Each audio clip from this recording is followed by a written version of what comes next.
El Mahabharata, preámbulo, prólogo y prefacio. Vyasa. Preámbulo. En mi primer viaje a la India, allá por 1984, encontré en una librería de Benares la edición en 12 tomos de la traducción del Mahabharata al inglés de Kishore Mohan Ganguly. Por diversas razones no me era posible comprarlos en aquel momento, pero pensé que algún día lo haría. En aquella misma librería hojeé un libro sobre Gurdjieff en el que se decía sobre el Mahabharata: lo que no se encuentra aquí no se encuentra en ninguna parte. Esta frase se me quedó grabada en la mente y no fue sino mucho más tarde que supe que estas palabras provienen del propio Mahabharata.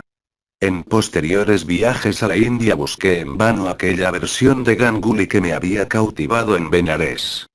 Sí encontré otras versiones, como la deliciosa traducción de partes escogidas de P. Lal, de apenas 250 páginas, de la que compré varios ejemplares y que leí con avidez y fascinación. Por fin, en 1996, encontré en una librería de Connaught Place, Nueva Delhi, lo que ahora era una edición facsímil de aquella que había visto en mi primer viaje a la India, con la diferencia de que ahora estaba editada en rústica, en 4 gruesos volúmenes.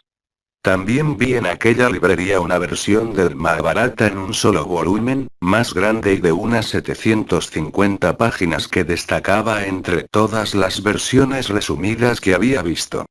Esta versión me atrajo porque parecía algo intermedio entre la hermosa versión de P. Lal y la versión completa de Ganguly de varios miles de páginas. Dudando entre comprarlo o no, busqué en este volumen el capítulo del Bhagavad Gita, la parte del Mahabharata que mejor conocía, y hojeándolo por encima me satisfizo tanto que decidí comprarlo también. Esta versión intermedia, obra de la señora Kamala Subramaniam, parecía seguir muy de cerca al original, al menos los episodios incluidos.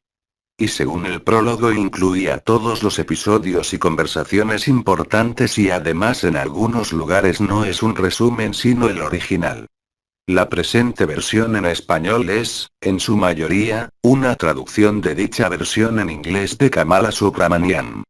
Para realizar esta traducción he tomado como punto de partida una versión en español de Julio Pardilla publicada en 1997 por la editorial Edicomunicación en 2 volúmenes. Esta obra se ajusta tan admirablemente al texto de Kamala Subramaniam, que si no fuera porque no hace referencia alguna a aquel, se diría que es su directa traducción al español.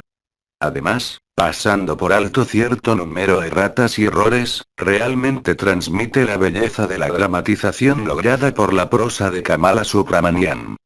Durante varios años, en mi tiempo libre, me he dedicado a cotejar diversas fuentes, pulir la traducción y corregir errores. A medida que avanzaba el trabajo y que consultaba otras versiones en inglés y en español, fue surgiendo el deseo de incluir algunos hermosos episodios del Mahabharata que, por no ser esenciales para el argumento central de la historia, no habían sido incluidos en la versión de Kamala Subramanian. El propio Mahabharata nos dice que Vyasa compuso primeramente un poema llamado Bharata que contenía esencialmente la historia de los 5 Pandavas tal como ocurre en la obra de Kamala Subramanian.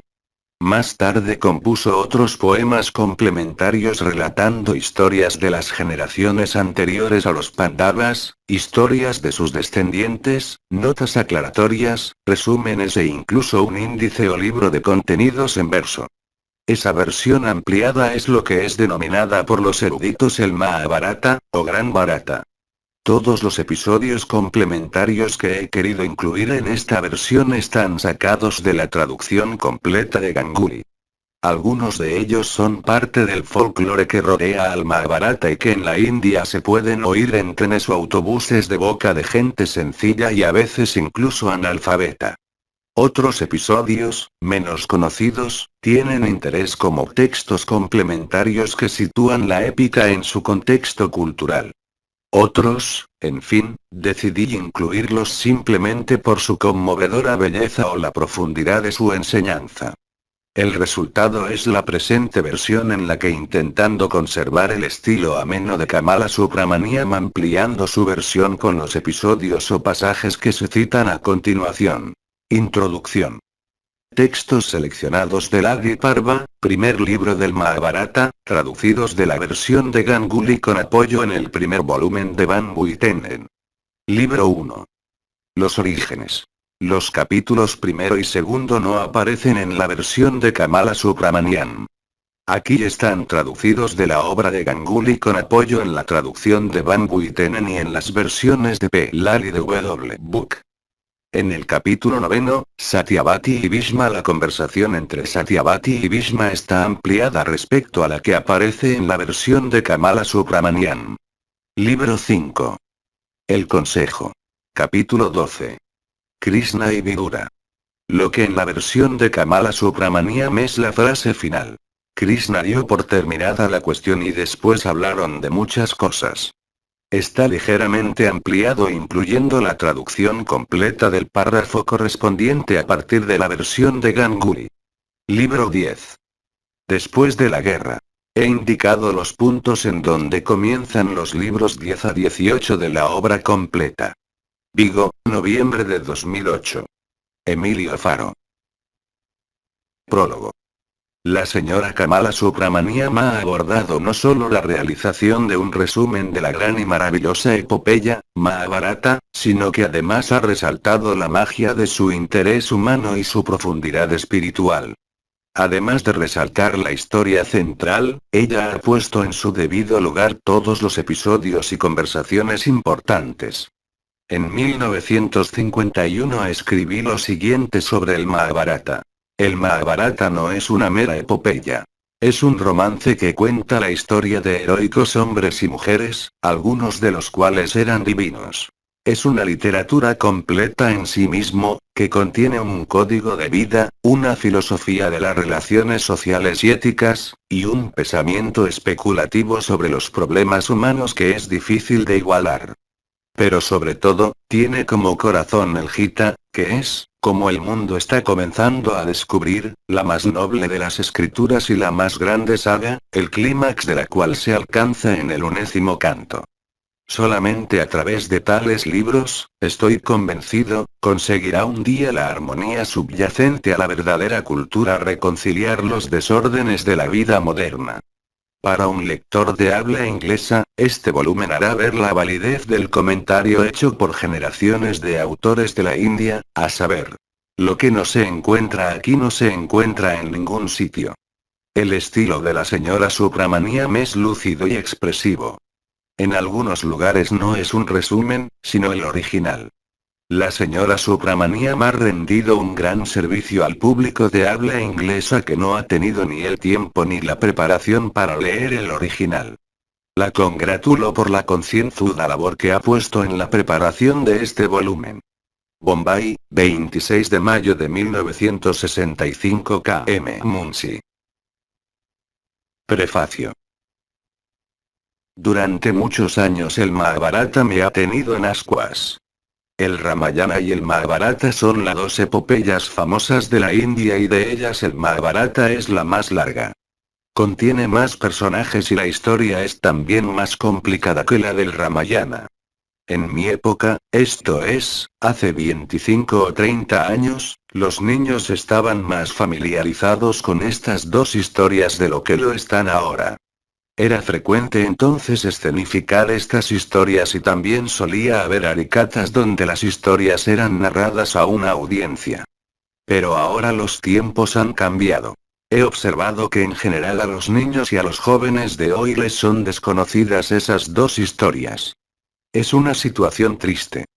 Siempre he querido compartir el Mahabharata con todo el mundo, especialmente con los jóvenes, lo cual encierra ciertas dificultades de las cuales la más evidente es, por supuesto, el tamaño del libro.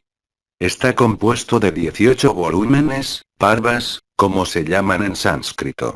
Y cada uno consta de unas 300 o 400 páginas de poesía.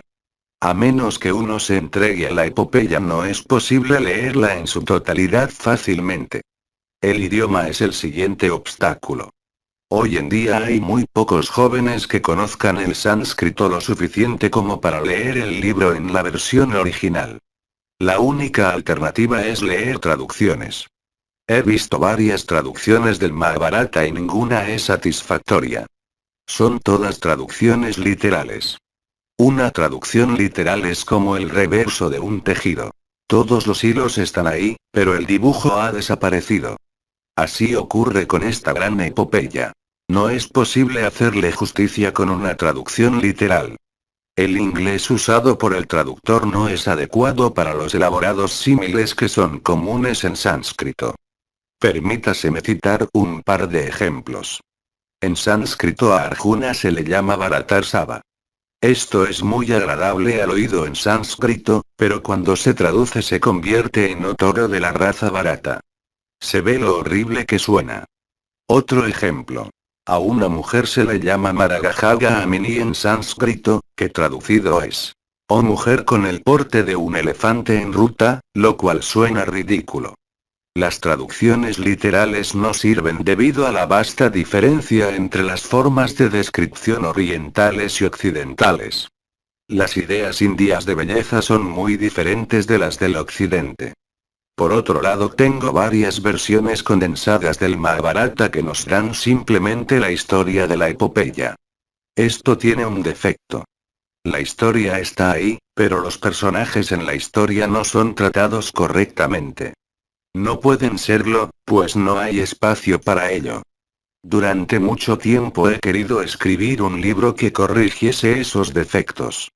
He querido presentar el libro en tal manera que la historia capture la imaginación del lector y narre el extraordinario drama ocurrido hace muchos años. Para mí el Mahabharata es como una tragedia griega y muchos de los personajes que aparecen en él me fascinan. Por ello, he tratado de representar los personajes de los muchos héroes que aparecen en él de tal forma que se pueda simpatizar con ellos lo más posible.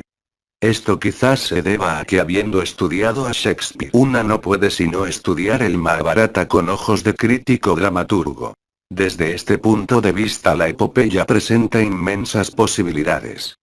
Considerando todas esas cosas, he traducido la epopeya al inglés, aunque no es exactamente una traducción en el sentido usual del término. Podría decirse una traducción libre. He intentado contar la historia tan dramáticamente como ha sido posible en un inglés sencillo y claro. En esta tarea, si uno tiene que conservar el espíritu y la atmósfera de la epopeya, uno tiene que recurrir al inglés arcaico y pintoresco. Este parece ser perfectamente adecuado para la obra y a veces un inglés directo y claro no vale. En mi opinión, el medio perfecto para la narración es una mezcla del inglés antiguo y del moderno y por eso he adoptado ese estilo que creo que es absolutamente perfecto. Como he dicho antes, mi propósito es resaltar el significado dramático de las muchas escenas. Allí donde la situación hacía que valiese la pena, me he tomado la molestia de añadir algunos toques, algunas ideas mías, para resaltar el valor dramático de la situación. Pero he sido absolutamente fiel al original en todo momento.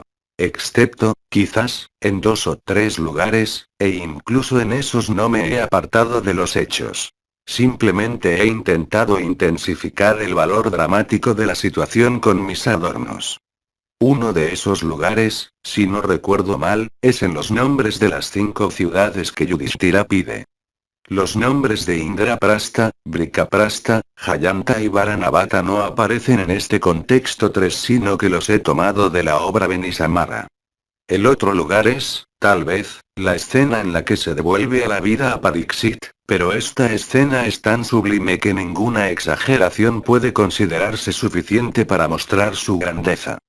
Sí, tras la lectura del libro, al menos alguien lee la epopeya en su versión original, mi deseo se verá satisfecho. Se me permitiría decir que mi libro es simplemente una guía para el vasto océano llamado el Mahabharata. Kamala Subramanian. Los nombres que aparecen en el texto original son Kusasthala, Avisthala, Brikasthala, Makandi y Varanavata. N. Del T. Versión original. Mahabharata by Kamala. Subramanian. Maquetado con látex el 3 de noviembre de 2015.